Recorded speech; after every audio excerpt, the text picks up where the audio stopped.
नमस्कार, मैं रवीश कुमार। देवेगौड़ा के पोते को देवेगौड़ा की बनाई पार्टी से सस्पेंड कर दिया गया है। एचडी देवेगौड़ा के निजी सचिव रहे केआर शिवकुमार ने निलंबन पत्र पर दस्तखत किए हैं। इस समय केआर शिवकुमार जनता दल सेक्युलर के महासचिव हैं। वीडियो वायरल होते ही जनता दल सेक्युलर के कई विधायक प्रज्वल रेवन्ना को पार्टी से निकालने की मांग करने लगे। न्यूज 18 के पत्रकार डीपी सतीश ने लिखा है कि 19 में से कम 10 विधायक ऐसा चाहते हैं। यह देवेगौड़ा का सबसे बड़ा इम्तिहान होगा। मगर हम इस वीडियो में पहले गृह मंत्री अमित शाह और केंद्रीय मंत्री राजीव चंद्रशेखर के बयान की बात करेंगे। फिर इस एफआईआर में क्या कमियां हैं, महिला संगठनों ने क्या कमियां बताई हैं, उसकी भी बात करेंगे। पहले इन दोनों नेताओं की बात करते हैं जिन्होंने कहा है कि कांग्रेस सरकार को पता था, पहले से पता था, तो कार्रवाई करने में देरी क्यों हुई। गजब की स्पिन गेंदबाजी हो रही है।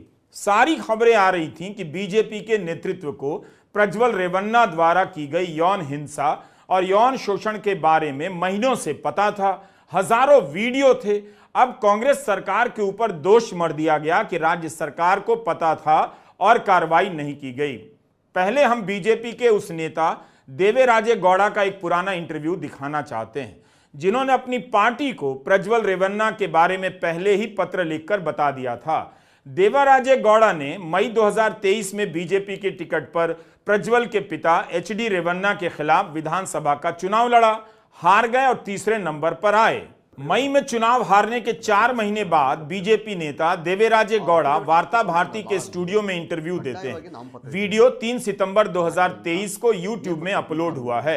इस इंटरव्यू में देवेराजे गौड़ा आरोप लगा रहे हैं कि प्रज्वल रेवन्ना के पिता एचडी रेवन्ना ने उनकी पत्नी को अपने झांसे में लिया, ब्रेन वॉश कर दिया, उनसे मुलाकात की। यही नहीं, उसकी पत्नी ने देवेराजे के खिलाफ दहेज का केस कर दिया, जिसके बाद वे गिरफ्तार भी हुए।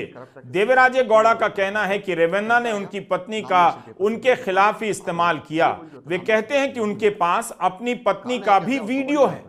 अब वे अपनी पत्नी के साथ नहीं रहते, उनका परिवार टूट चुका है। ये देवेराजे गौड़ा के आरोप हैं। इस इंटरव्यू में देवेराजे गौड़ा कह रहे हैं कि यह सिर्फ उनके साथ नहीं हुआ, बल्कि हजारों केस ऐसे हैं जिन्हें रेवन्ना ने बर्बाद कर दिया। हम वार्ता भारती की अनुमति से उस इंटरव्यू का हिस्सा आपको सुना रहे हैं। कन्नड़ा में है, अनुवाद दे रहे हैं। ನಾನು ದಿವಂಗತ ಪುಟ್ಟಸ್ವಾಮಿಗೌಡರ ಭಾಳ ಪರಮ ಭಕ್ತ ನಾನಲ್ಲಿ, ಅವರ ಅನುಯಾಯಿ ನಾನಲ್ಲಿ. ಸೊ ನಮ್ಮ ಊರಲ್ಲಿ ಭಾಳ JDS ಪ್ರಬಲವಾಗಿತ್ತು. ನಾನೊಬ್ಬನೇ ಕಾಂಗ್ರೆಸ್ ಪಕ್ಷದ ಪ್ರಮುಖ ಕಟ್ಟಡ ಕೆಲಸ ಮಾಡ್ತಿದ್ದೆ. ಆ ಸಂದರ್ಭದಲ್ಲಿ ನಾನೊಬ್ಬನ ಚೇಂಜ್ ಮಾಡಬೇಕು ಅಂತೇಳಿ ನನ್ನ ಹತ್ರ ಹಲವಾರು ಬಾರಿ ಮಾತನಾಡಿದರು, ರೇವಣ್ಣವರೇ ಮಾತಾಡಿದರು. ತದನಂತರ ನನ್ನ ಕುಟುಂಬಕ್ಕೆ ಮನೆಗೆ ಬಂದ ಹೆಂಡತಿ ಹತ್ರ ಮಾತುಕತೆ ಮಾಡೋಂಥ ವಿಚಾರ ಮಾಡಿದರು. ಇವತ್ತು ನನ್ನಿಂದ ಡೈವರ್ಸ್ ಆಗಿದ್ದ ಹೆಣ್ಣುಮಗಳು ಬೇರೆ ಅದಾಳಲ್ಲಿ. ಇವತ್ತು ಅವಳು ಏನೋ ಸುಳ್ಳು ಕಥೆಗಳು ಹೇಳ್ಬೋದಲ್ಲಿ. ಇದು ಸತ್ಯ ಘಟನೆ. ಇದು ಇವತ್ತು ಆ ಮಕ್ಕಳು ನಾನು ಸಾಕ್ತಾಯಿದ್ದೀನಿ ನಾನಲ್ಲಿ. ಸೊ ಆ ಸಂದರ್ಭದಲ್ಲಿ ಆಕೆ ಯಾವ ರೀತಿ ಬ್ರೇನ್ ವಾಶ್ ಮಾಡಿದರೆ ಗೊತ್ತಿಲ್ಲ. ಅಲ್ಲಿ ನನ್ನ ಸರ್ಕಾರ ಪಿಸ್ತೂಲ್ ಎಲ್ಲ ಕೊಟ್ಟಿದೆ ನನಗೆ, ನನ್ನ ಸೆಕ್ಯೂರಿಟಿ ಕೊಟ್ಟಿದೆ. ನನ್ನ ವೆಪನ್ ಬೆಂಗಳೂರಿನಲ್ಲೇ ಇತ್ತು ನನ್ನಲ್ಲಿ. ಈ ಬೆಂಗಳೂರು ಇದ್ದಂಥ ವೆಪನ್ನ ಆಕೆಯಿಂದ ಹಾಸನಕ್ಕೆ ತರಿಸ್ಕೊಂಡು ಅಲ್ಲಿ ನನ್ನ ಮೇಲೆ ಮಾರಣಾಂತಿಕ ಹಲ್ಲೆ ಮಾಡಿ ಅಲ್ಲಿ ನನ್ನ ಮೇಲೆ ಸುಳ್ಳು ಕೇಸನ್ನ ಹಾಕಿದರು. ನಾನು ಬೆಂಗಳೂರಿನಲ್ಲಿ ಇದ್ದರೂ ಕೂಡ ವರದಕ್ಷಿಣೆ ಕಿರುಕುಳ ಕೇಸ್ ಬಂತು ಅಲ್ಲಿ. ದುರಂತ ಏನು ಅಂದರೆ, ನಾನು ಪ್ರೀತಿಸಿ ಮದುವೆ ಆಗಿದ್ದು, ನಾನು ಅವ್ರ ತಂದೆಗೆ ದುಡ್ಡು ಕೊಟ್ಟು ಮದುವೆ ಮಾಡ್ಕೊಳ್ಳೋದು. ಅವ್ರ ಮನೇಲಿ ವಿರೋಧ ಮಾಡಿ ಮದುವೆ ಕೊಡೋಕ್ಕೆ ಒಪ್ಪಲಿಲ್ಲ ಅಂದ್ರೆ ಕೂಡ ನನ್ನಲ್ಲಿ ಅವಳೇ ಬೇಕು ಅಂತೇಳಿ ನಾನೇ ಬೇಕು ಅಂತ ಅವಳು ಮದುವೆ ಆದಳಲ್ಲಿ. ನನಗೆ ಯಾವ ವರದಕ್ಷಿಣೆ ಕೊಡ್ತಾರೆ ಅವರು? ವರದಕ್ಷಿಣೆ ಕಿರುಕುಳ ಕೇಸ್ ಕೊಟ್ಟು ಅಲ್ಲಿ FIR ಮಾಡಿಸಿಲಿ. ಇದೇ ಮಹಾನುಭಾವ ಸನ್ಮಾನ್ಯ ಎಚ್ ಡಿ ರೇವಣ್ಣ ಅವರು, ಪುರುಷೋತ್ತಮ್ ಅಂತೇಳಿ SP ಆಗಿದ್ದಾನೆ ಈಗೆಲ್ಲ, ಇಲ್ಲಿ ಯಾವುದೋ ಜಿಲ್ಲೆಯಲ್ಲಿದ್ದಾನೆ ಅವನು. ಆತ ನಮ್ಮ ಒಳೇಶ್ವರಲ್ಲಿ DVSP ಆಗಿದ್ದರು. ಅವ್ರ ಮೇಲೆ ಪ್ರೆಸರ್ ಹಾಕಿ ಅಲ್ಲಿ ಅಟ್ಲೀಸ್ಟ್ ಪೊಲೀಸ್ ಇಲಾಖೆ ಅವರು ಈ ಒಂದು ಕವಚ ಹಾಕಿರ್ತಾರೆ, ಕಾಕಿ ಕವಚಗಳನ್ನ. ಅವರಿಗೆ ಸತ್ಯ ಗೊತ್ತಾಗ್ತದಲ್ಲ ಏನು ಅಂತೇಳಿ. ಒಬ್ಬ ಅಮಾಯಕ ಮೇಲೆ FIR ಮಾಡ್ತಾಯಿದ್ದೀವಿ ನಾವಲ್ಲಿ. ಇವತ್ತು ನಮ್ಮ ADGPನ IG ಆಫೀಸಲ್ಲಿ ಇದ್ದಾರೆ ನಮ್ಮ ಶರಶ್ಚಂದ್ರ ಸಾಹೇಬ್, ಅವರು SP ಆಗಿದ್ರಲ್ಲಿ. ನಾನು ಇವತ್ತು ಕೂಡ ಅವ್ರಿಗೆ ನಾನು ಭಾಳ ಗೌರವಪೂರ್ವಕ, ಹೃದಯಪೂರ್ವಕ ಅವ್ರಿಗೆ ನಾನು ನಮಸ್ಕಾರ ಮಾಡ್ತೀನಿ. ನನಗೆ ಕಾರಣ ಯಾಕೆ ಅಂತಂದರೆ, ಅವ್ರಿಗೆ SP ಆಗಿರೋ ಸತ್ಯ ಗೊತ್ತಿತ್ತು. ಒಬ್ಬ ಅಮಾಯಕ ಮೇಲೆ ಕೇಸ್ ಹಾಕ್ತಾರೆ ಇವರು. ನನ್ನ ಹೆಂಡತಿನ ಅವ್ರ ಮನೆಗೆ ಕರ್ಕೊಂಡೋದ್ರು. ಅವಳ ಮನೆಯಲ್ಲಿ ಎಲ್ಲ ರೀತಿಯಲ್ಲಿ ಉಪಯೋಗಿಸ್ಕೊಂಡ್ರು ಅವಳನ್ನು. ಎಲ್ಲ ರೀತಿ ದುಶ್ಚಟಗಳಿಗೆ ಅವಳನ್ನು ಭಾಗಿ ಮಾಡ್ಕೊಂಡ್ರು ಅಲ್ಲಿ. ಅವಳಿಂದ ಹಲವಾರು ಕೇಸನ್ನು ಕೊಡಿಸಿದ್ರು ಅಲ್ಲಿ. ನನ್ನ ವಿರುದ್ಧವಾಗಿ ಇವರೇ ರೇವಣ್ಣವರನ್ನೇ ಬರಲಿ ನನ್ನ ಮುಂದೆ ಯಾವ್ದಾರ TV ನನ್ನ ಮುಂದೆ ಎದುರುಗಡೆ ಬಂದು ಕೂತ್ಕೊಳ್ಳಿ ಅವರಲ್ಲಿ. ಇವರೇ ತಾಂಡವಿಷ ಅಂತ ಲಾಯರ್ ಮಾಡಿದ್ರು. ಇವರೇ ಫೀಸ್ ಕೊಡೋದು. ಯಾಕೆ ಕೊಡ್ತಾರೆ ಫೀಸ್ ಇವರು? ಇವರೇ ಯಾಕೆ ಲಾಯರ್ ಮಾಡ್ತಾರೆ ಅಲ್ಲಿ? ಇವಳಿಗೆ ಅವ್ರ ಮನೆ ಕೆಲಸ ಏನು? ಅವ್ರ ಮೇಲೆ ಕಾಫಿ ಟೀ ಮಾಡೋ ಕೆಲಸ ಏನಿದೆ ಇವಳಿಗೆ? ಅವ್ರ ಮನೆಯೊಳಗೆ ಹೋಗಿ ಅವ್ರ ಮನೆಯಲ್ಲಿ ಮಧ್ಯ ಈಗ ಯಾವುದೇ ಕಕ್ಷದ ಯಾರ ಬಂದು ನಮ್ಮ ಯಾರೋ ನೋಡಕ್ಕೆ ಬಂದಾಗ ಪಬ್ಲಿಕಸ್ ನೋಡಕ್ಕೆ ಬಂದಾಗಲಿ ಮುಂದೆ ಎಲ್ಲ ಕೂರಿಸ್ತಾರೆ. ಇವಳಿಗೆ ಒಳಗಡೆ ಏನು ಕೆಲಸ ಇವಳಿಗೆ ಹೆಣ್ಮಕ್ಳಿಗೆ ಬೇಕಂದ್ರೆ ವಿಡಿಯೋ ಕೊಡ್ತೀನಿ ಅದು ನನ್ನಲ್ಲಿ ನಾ ವಿಡಿಯೋ ಮಾಡಿಸಿದ್ದೀನಿ ಅದ ಅಂದ್ರೆ ನಿಮ್ಮನ್ನ ಹಣಿಯೋದಕ್ಕೆ ಅಂತಾನೆ ಇಷ್ಟೆಲ್ಲ ಮಾಡಿದ್ರು. ನನ್ನನ್ನು ಮುಗ್ಸಕ್ಕೋಸ್ಕರ ನಾನು ಹೆಂಡ್ತಿನ ಬಳಸ್ಕೊಂಡ್ರು. ನಾನು ಏನು ಮಾಡಿದೆ ಹೆಂಡ್ತಿ ನನ್ನನ್ನು ಬೇಡ ಯಾವುದೋ ಒಂದು ಬೆಳ್ಳಿಗೆ ಕ್ಯಾನ್ಸರ್ ಸ್ಟಾರ್ಟ್ ಆಗಿದೆ, ಆ ಬೆಳ್ಳು ಮಡಿಕೊಂಡ್ರೆ ಇಡೀ ದೇಹ ಹೋಯ್ತದೆ ಅಲ್ಲಿ, ನಾನು ಬೆಳ್ಳನ್ನ ಕಟ್ ಮಾಡಾಕ್ತೀನಿ ನಾನು.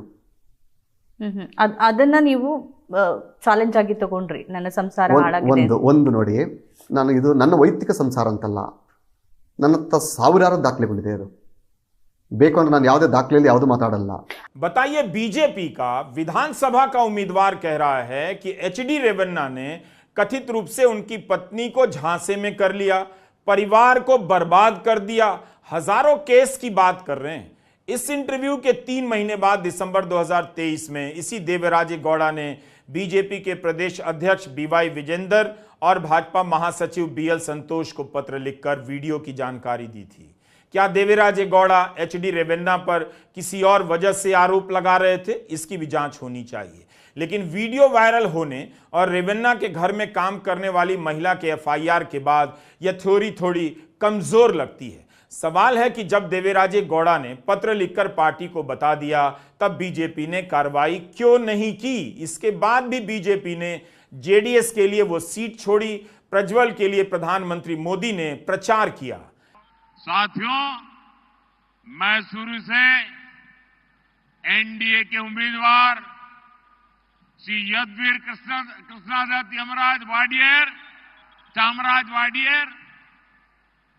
चामराजनगर से श्री एस बालाराज, हासन लोकसभा से एनडीए के श्री प्रज्वल रेवन्ना और मंड्या से मेरे मित्र एचडी कुमारस्वामी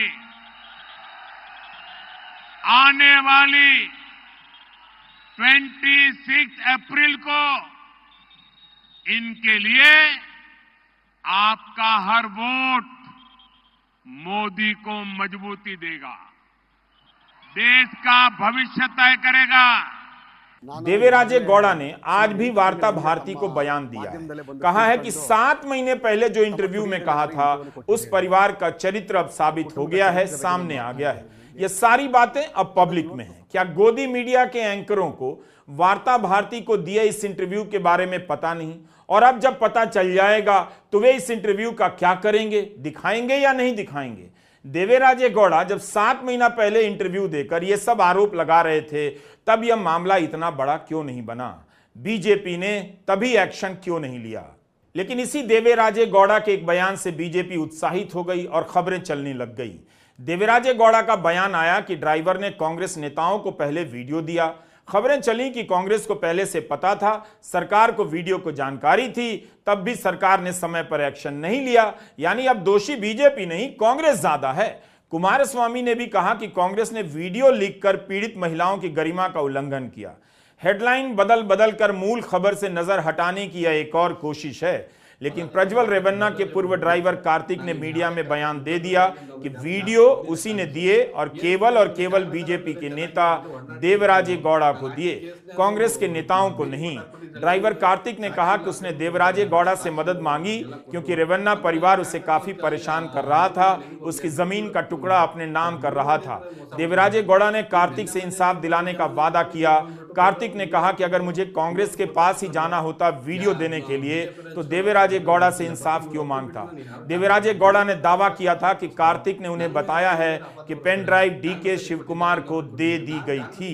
आज किसी तरह इस खबर को खत्म करने के लिए कई तरह की हेडलाइनें पैदा की जाने लगी। आपने ड्राइवर के बयान की सच्चाई देख ली, बीजेपी के नेता देवराजे गौड़ा का इंटरव्यू देख लिया। इसके बाद भी अमित शाह यह बयान देते हैं कि वे मातृशक्ति के साथ हैं। लेकिन जब देवराजे गौड़ा पत्र लिख रहे थे, वार्ता भारती को इंटरव्यू दे रहे थे, एचडी रेवन्ना पर आरोप लगा रहे थे, तब उनकी पार्टी ने एक्शन क्या लिया? प्रज्वल रेवन्ना को सस्पेंड किया गया है, लेकिन एफआईआर तो एचडी रेवन्ना के खिलाफ भी हुई है। उनके खिलाफ क्यों नहीं कार्रवाई हुई? इसलिए हमारा सवाल है कि कार्रवाई के नाम पर किसी को सस्पेंड करना, बयान के नाम पर इधर उधर की बातें करना, यह सब क्यों किया गया? क्या इसलिए कि अलग अलग हेडलाइन से मामले को भटका दिया जाएगा और मूल सवालों से लोगों की नजर हट जाएगी? देखिए, श्री रेवन्ना का जो समाचार पत्रों में और चैनलों में चल रहा है वो बिल्कुल आघातजनक है। ऐसा सहन किया ही नहीं जा सकता और भारतीय जनता पार्टी का स्टैंड बहुत स्पष्ट है। हम देश की मातृशक्ति के साथ खड़े हैं, देश की नारी शक्ति के साथ खड़े हैं। नरेंद्र मोदी जी का पूरे देश को एक कमिटमेंट है कि कहीं पर भी मातृशक्ति के अपमान को सहन नहीं किया जाना।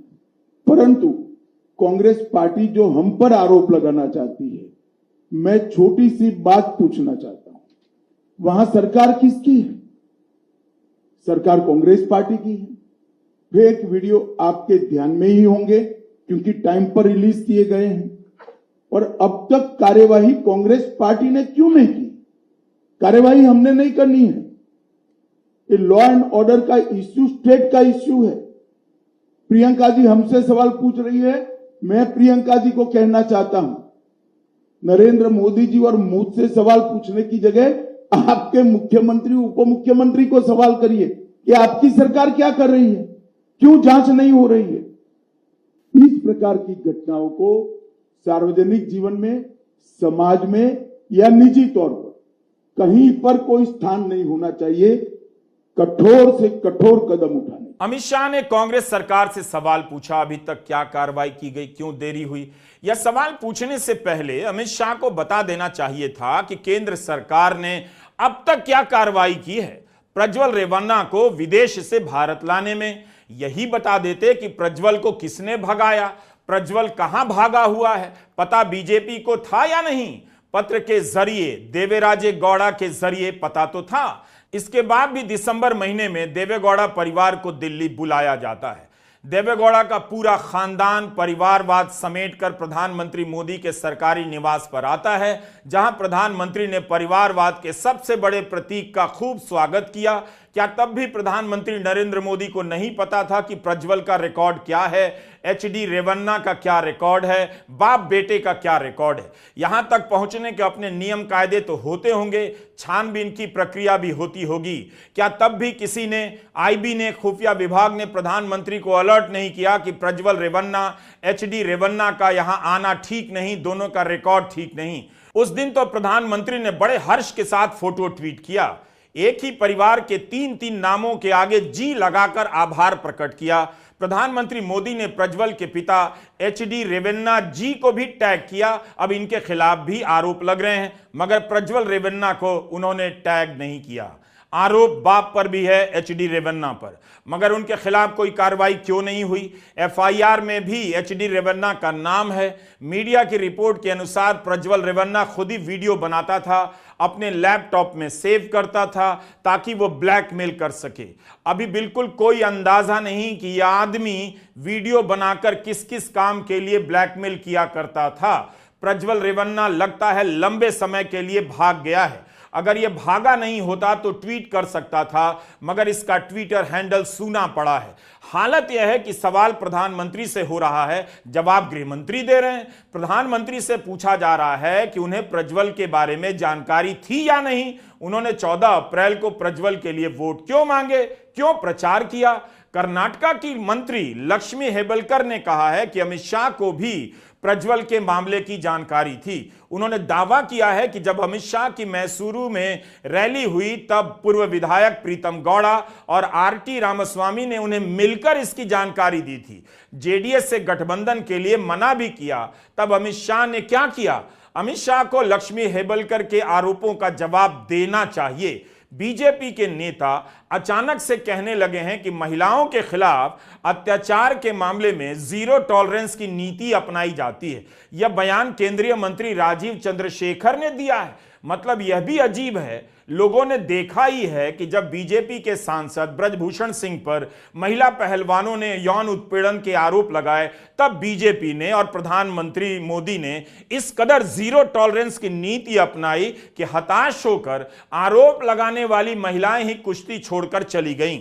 मणिपुर में महिलाओं को निर्वस्त्र करके दौड़ाया गया, तब तो महिला विकास मंत्री स्मृति ईरानी मणिपुर तक नहीं गई। क्या यह जीरो टॉलरेंस की नीति थी? देखिए, यही है बीजेपी का मॉडल और यही है मोदी जी का मॉडल है। और ये पहला कोई ऐसा इंसिडेंट नहीं है। इससे पहले भी हम लोगों ने देखा, जब मणिपुर जल रहा था तो प्रधानमंत्री गए नहीं, चुप्पी साध ली, गायब भी हो गए।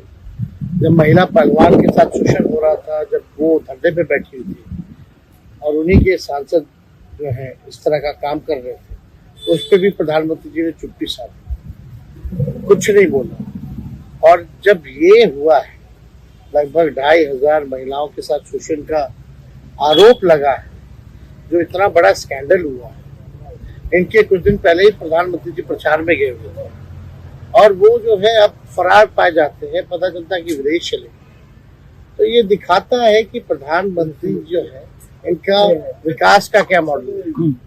पूरी तरीके से बीजेपी के लोग जो है इन लोगों को जो है सख्त कार्रवाई करने के बजाय दोषियों को भगाना और बचाने का काम करते हैं। मोदी जी बोलते थे बेटी पढ़ाओ बेटी बचाओ, लेकिन मोदी जी क्या हो रहा है, आपके राज्य में, आपके कार्यकाल में लगातार जो है आपके भाजपा के लोग, आपके अलायंस के लोग इस तरह का घिनौना काम कर रहे हैं और आप लोग जो है चुप्पी साधे। जनता दल सेक्युलर के नेता एचडी कुमारस्वामी तो अलग ही लाइन पर चल रहे हैं।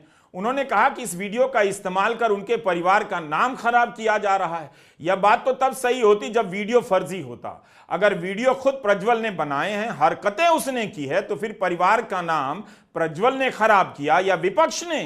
प्रज्वल को पार्टी से सस्पेंड किया गया है, लेकिन इस तरह की कार्रवाई से बहुत भरोसा नहीं होना चाहिए। देवेगौड़ा के परिवार को बताना चाहिए कि जिसे निलंबित किया गया है वह भागा कहां है। उसके भागने की जानकारी परिवार में किस किस को थी, पार्टी में किसे थी, परिवार ने क्यों नहीं जानकारी देश को दी।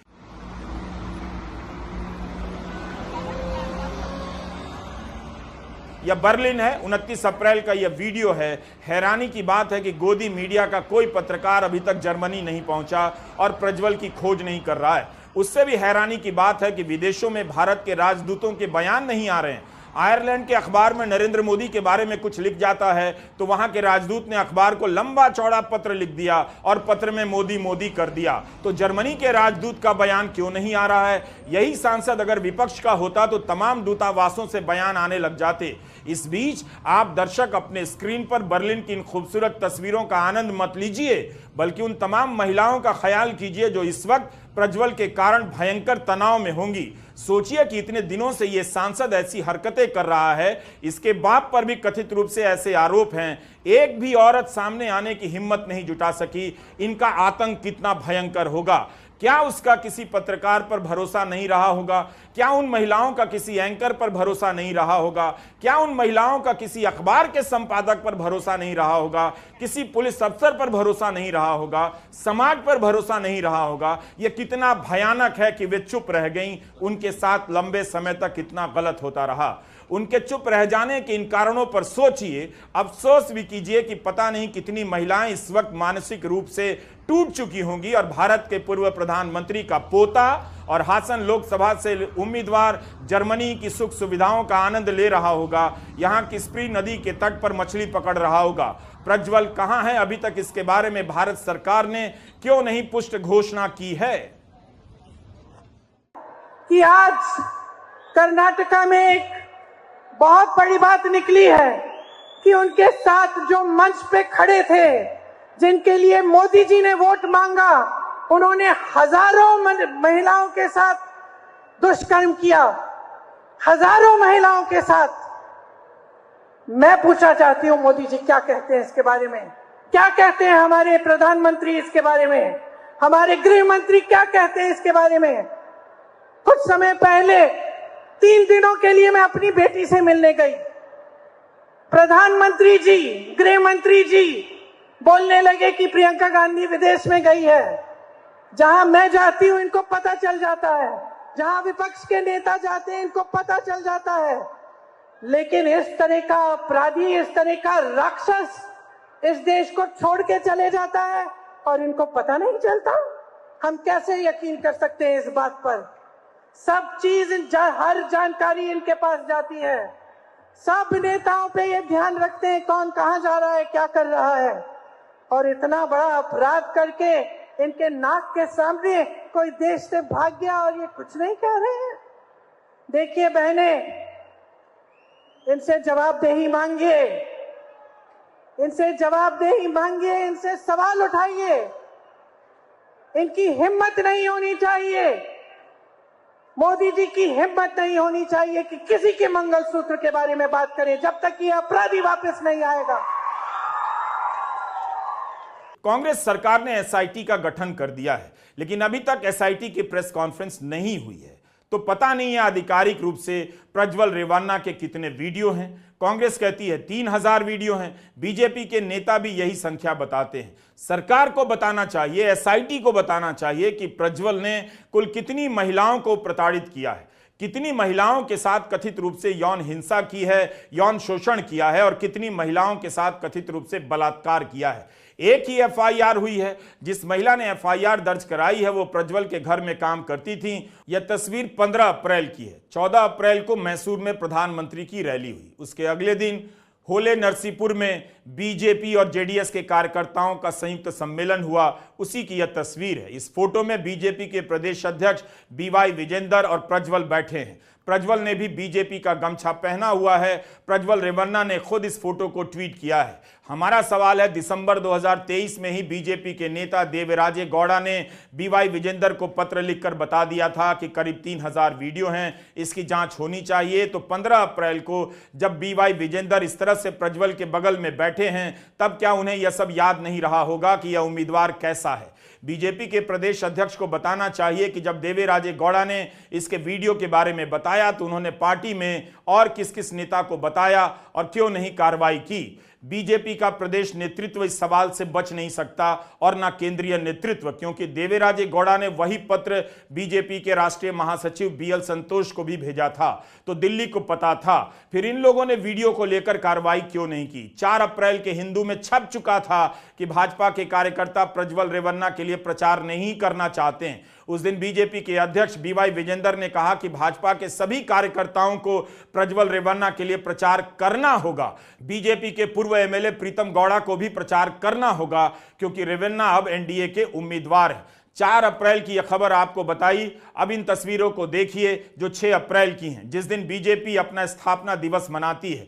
इस दिन प्रज्वल रेवन्ना हासन के अशोका होटल में जाते हैं, जहां पर भाजपा स्थापना दिवस मना रही थी। इस मौके पर होटल में जेडीएस और भाजपा का सम्मेलन चल रहा था। इन तस्वीरों को देखकर लगता है प्रज्वल मुख्य अतिथि हैं। बीजेपी के अंदर भी वह एक बड़े नेता की हैसियत से सम्मानित किए जा रहे थे। तो कई सारे प्रमाण हैं जिनसे सवाल बनता है कि बीजेपी जानते हुए भी क्यों अनजान बनी रही। क्या इसलिए कि एक सीट का सवाल है और जेडीएस से गठबंधन होगा तो दूसरी सीटों पर फायदा होगा? क्यों बीजेपी के इन नेताओं ने उन महिलाओं की चिंता नहीं की जिन्हें प्रज्वल रेवन्ना ने प्रताड़ित किया? यही नहीं, महिला संगठनों ने एफआईआर की भाषा पर भी ऐतराज जताया है। कहा है कि शिकायत इस तरह से लिखी गई है कि आरोपी के बच निकलने में आसानी होगी, कमजोर धाराएं लगा दी गई हैं। महिला संगठनों ने पुलिस को पत्र लिखा है कि एफआईआर की समरी में बलात्कार का आरोप बनता है तो बलात्कार से संबंधित धाराएं लगाई जानी चाहिए थी। Janwadi Mahila Sangathan, women's anti violence association, democratic youth federation of India, national federation of Indian women, इन सब का कहना है कि एफआईआर एक महिला ने दर्ज कराई है, लेकिन बताया है कि जब प्रज्वल रेवन्ना घर पर होता था उसके साथ साथ 6 अन्य महिलाएं सहायिकाएं भी डरी होती थीं। वह उनके साथ भी कथित रूप से यौन उत्पीड़न करता था। ऐसी घटनाएं बार बार हुई हैं और प्रज्वल ने इसके वीडियो बनाए हैं। वीडियो देखकर साफ लगता है कि कई वीडियो में इच्छा के विरुद्ध संबंध बनाए गए हैं जो बलात्कार की परिभाषा में आ सकते हैं। प्रज्वल रेवन्ना के ऊपर 2 संतुष्ट महिला कंप्लेंट दिया है, मगर हौले नरसीपुर पुलिस स्टेशन वालों ने सिर्फ एक महिला का कंप्लेंट उन्होंने रिकॉर्ड किया है और एफआईआर करे हैं। एफआईआर तो करे हैं, मगर जो महिला कंप्लेंट दिए हैं, जो महिला लैंगिक शिकार बनी है, वो महिला डिटेल लिखी है कि उनके ऊपर लैंगिक दौर्जन्य क्या क्या हुआ और रेप हुआ। उन्होंने बोलने के बाद भी हौले नरसीपुर पुलिस स्टेशन वालों ने कि उस एफआईआर में अलग अलग सेक्शन डाले हैं कि 354 AB और 506, 509 डाले हैं, मगर रेप सेक्शन नहीं डाले हैं। क्या ये भोले नरसिंहपुर पुलिस स्टेशन का इंस्पेक्टर जो आरोपी है उनको बचाने के लिए ये साजिश करे है? और इसके साथ साथ वो महिला की स्पष्ट संकेत स्पष्ट रूप से कहा है कि उनके ऊपर कैसे क्या दौर्जन्य हुआ है कि उसके मुताबिक एफआईआर करना जरूरी है। और इसके साथ हमने ये भी आग्रह किया है, क्योंकि प्रज्वल रेवन्ना एंड फैमिली इतना बड़ा उनका कब्जा है उस एरिया में कि ऑफिसरों के साथ नाता है, इसीलिए हमने डिमांड करे है जो पुलिस ऑफिसर जो अलग अलग ऑफिसर इस केस के दायरे में आते हैं कि उनको वहां से ट्रांसफर करना बहुत जरूरी है। हम और इसके साथ इगागले ऑलरेडी जो महिला कंप्लेंट दिया है वो सेकेंड एफआईआर करना और रेप सेक्शन डालना बहुत जरूरी है। और ये जो प्रज्वल है और इनके जो फैमिलीज के बात है, इनका मान रक्षण करने के लिए अगर मीडिया भी इसमें शामिल हो जाता है, एक गोदी मीडिया के साथ अगर दूसरा मीडिया भी शामिल हो जाता है, तो ये सख्त गलत है, सख्त गलत है। यह घटना ऐसी नहीं है कि हेडलाइन से खबरें मैनेज हो जाएं, हेडलाइनें बदल देने से आपकी निगाह हट जाए। जांच में सहयोग करना, पार्टी से निलंबन करना, इन सब का इंसाफ से कोई संबंध नहीं है। इस बात को समझिए। जिन महिलाओं के साथ